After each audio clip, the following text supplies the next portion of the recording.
सरसों के बीज की कहानी। बहुत समय पहले एक छोटे से गांव में किसा गौतमी नाम की एक महिला रहती थी। उसकी शादी एक दयालु व्यक्ति से हुई थी और उनका एक छोटा बेटा था। वह अपने बेटे से बहुत प्यार करती थी और उसके साथ उसका जीवन खुशियों से भरा था। लेकिन जैसा कि जीवन में होता है, यह खुशी ज्यादा समय तक नहीं टिक पाई। एक दिन उसका बेटा गंभीर रूप से बीमार पड़ गया। उसने उसे बचाने की बहुत कोशिश की, लेकिन बेटा अचानक इस दुनिया से चला गया। किसा गौतमी का दिल टूट गया। वह अपने बेटे की मौत को स्वीकार नहीं कर पाई।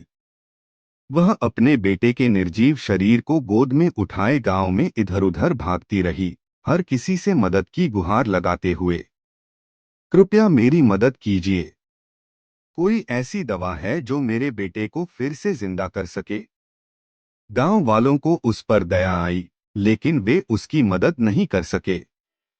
तभी किसी ने सुझाव दिया, तुम बुद्ध के पास जाओ। वे बहुत ज्ञानी और दयालु हैं।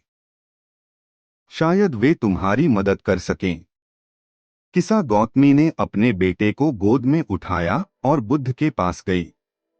उनके चरणों में गिरकर उसने उनसे प्रार्थना की, महान गुरु, कृपया मेरी मदद करें। मेरा इकलौता बेटा मर गया है। क्या कोई दवा है जो उसे वापस ला सके? बुद्ध ने उसे बड़ी करुणा से देखा और कहा, हाँ, मैं तुम्हारी मदद कर सकता हूँ, लेकिन पहले तुम्हें मेरे लिए एक सरसों का बीज लाना होगा। सरसों का बीज? यह तो आसानी से मिल जाएगा। मैं अभी लेकर आती हूँ। बुद्ध ने हल्के से मुस्कुराते हुए जोड़ा, बुद्ध, लेकिन एक शर्त है। यह सरसों का बीज उसी घर से आना चाहिए जहां कभी किसी की मृत्यु न हुई हो।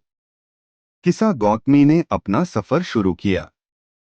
वह एक घर के दरवाजे पर गई और पूछा, क्या आपके पास सरसों का बीज है? मुझे अपने बेटे के लिए एक दवा की जरूरत है। गृहस्थ, हाँ, हमारे पास सरसों के बीज हैं। आप ले सकती हैं।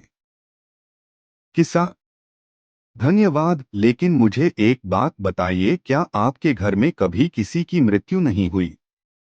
गृहस्थ ने गहरी सांस लेते हुए कहा, नहीं, हमारी दादी जी का पिछले साल निधन हो गया। किसा ने उन्हें धन्यवाद दिया और अगले घर की ओर चल पड़ी। लेकिन हर घर में उसे एक ही जवाब मिला, किसी के माता पिता, भाई बहन या बच्चे की मृत्यु हो चुकी थी। दिन के अंत में किसा गौतमी बुद्ध के पास खाली हाथ लौट आई। उसने अपने बेटे के शरीर को बुद्ध के सामने रखा और कहा, महान गुरु, अब मुझे समझ आ गया है। मृत्यु जीवन का हिस्सा है।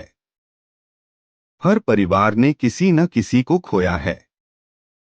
मेरे दुख ने मुझे अंधा कर दिया था और मैं इस सच्चाई को नहीं देख पाई।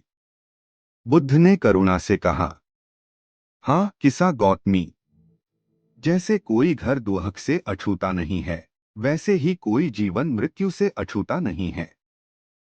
इस सच्चाई को स्वीकार करना ही हमारे दुख से मुक्ति का मार्ग है।